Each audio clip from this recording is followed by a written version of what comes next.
In order for you to follow along and do exactly what you see here in the course, there is a sample database that is included. And in this video entitled Attaching the Sample Database, I want to take you step by step through the process of making this database available in the SQL Server environment that you installed a little earlier in the course. Now, the database that's included as the sample database for this course is AdventureWorks 2012. Now, this was put out by Microsoft a few years back, and it's located in the working files folder for this chapter. So just go out there and take a look. You will see it. It will actually be the AdventureWorks 2012.mdf file, and we're going to have to move it to our local machine and do some things with it. You'll notice it's about 190 megabytes. And so it's not too big. Now, the big question is, some of you are thinking, now, wait a minute, Mark, we're looking at SQL Server 2016. Why are we using a sample database from 2012? Well, there's a couple of good reasons for that. First of all, it's small, it's very lightweight, it's very easy for you to get and attach in this environment. Also, if you go out there and look in any of Microsoft's documentation still on SQL Server that involves Transact SQL, AdventureWorks 2012 is what appears in that documentation. Simple fact is, for the most part, the Transact SQL functionalities that we do to manage various functionalities in SQL Server 2016 haven't changed that much. And for the new functionalities, we have to use new syntax anyway. And so we just kind of add that and throw it in where we need it. So that's why we're using AdventureWorks 2012. Now, what we're going to have to do here is a process called attaching the database. We have already installed an instance of SQL Server.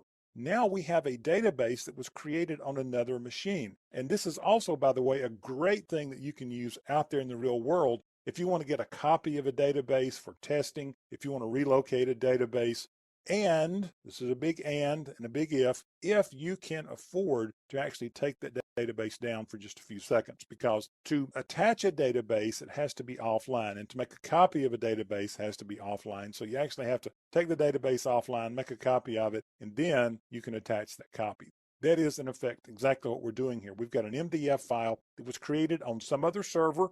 It will create a couple of issues we'll talk about later. We've made a copy of that, and we're just going to attach it to our SQL Server instance. It's a very easy, efficient way to get this information onto your machine.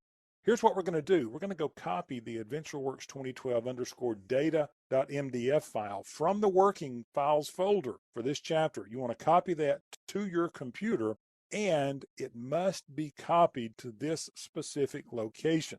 It's the C drive. The program files folder. Inside there, you'll see a folder Microsoft SQL Server. Inside there, MSSQL13.MSSQL Server. Then inside that folder, MSSQL, and inside that folder, data. Now, when I say it must be copied, it does in our environment. You can put it in different locations, but you get into permissions issues with SQL Server. So for that reason, let's just put it in this particular location.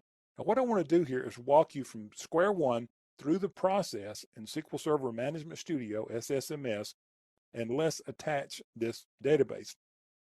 Now, first of all, I want you to notice that I've moved this file onto the root of my C drive. And I'm just going to right-click and copy this file. Then I'm going to go to Program Files. Then I will come down to Microsoft SQL Server. There it is. Then I'm going to go to Microsoft SQL Server 13, MSSQL SQL Server 13 is actually 2016. Don't ask me why. Then there's MSSQL, and then there is our data folder. You'll see I've got some other databases out here. I will just right click and I will paste AdventureWorks 2012_data.mdf into this location. Take it just a couple of seconds here. Then we will have it in place and we're going to be ready to go. So there is our MDF. That's our database. Notice it's about 193 and some change megabytes. So what we'll do now is we need to open our SQL Server Management Studio. So that's what I'm going to do. Just go to your start screen, find it, open it up. It'll take just a moment here, but I want you to see the connection process that's involved here. It'll take just a moment. Now, as the Management Studio opens up, you'll notice the first thing we're going to have to do is connect to it. We're going to have to be authenticated to it. We're going to talk about this whole authentication process and the options that we have as we move through the course. And the first time you open this up in your environment, as you can see here, it might take it just a moment or two. And here comes the SQL Server Management Studio. Now notice it's telling me I've got to connect, I've got to be authorized to it. This is the name of my server. If you don't see that, you can click the drop down right here and do browse for more, and it should show up.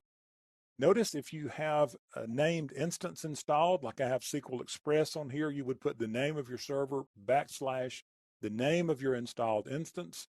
And then these are actually some links out to some Azure machines. Kind of interesting, right? So anyway, we're just going to connect to our local server. My server name was generated when I installed it, and so it's not very user-friendly. I need to go change that, but it hadn't happened yet. Okay, so I can choose Windows Authentication right here.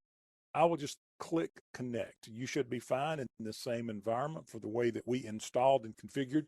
Notice it's going to basically load the Object Explorer out here, and this is going to show me the databases that are currently installed on my machine. Now, you're not going to see this one. This is an SSIS database. It has to do with SQL Server Integration Services and some other things, so don't worry about that. You won't see that one. But what we want to do now is attach this database that we put out there in our data folder. So I'm just going to right click on databases, and notice right here is the magic word attach. We will left click on that, and we're getting the attached databases dialog box. What we need to do is come down here to this add button, click add, and you'll notice it's looking in our default location. So all this is kind of wired up for us. And so I'm just going to choose the AdventureWorks 2012_data MDF. I will click OK, and it'll take it just a moment. Here is our database details. Here's the data file location. And so what we're going to do here is just now click OK.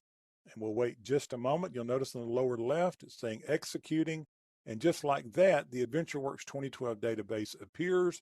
And if we expand this, you can see all the tables that are in it. And we have now successfully attached this database, and we can start to work with it. And with you installing and attaching this database, the same as mine, everything that you see me do here should be identical in your environment.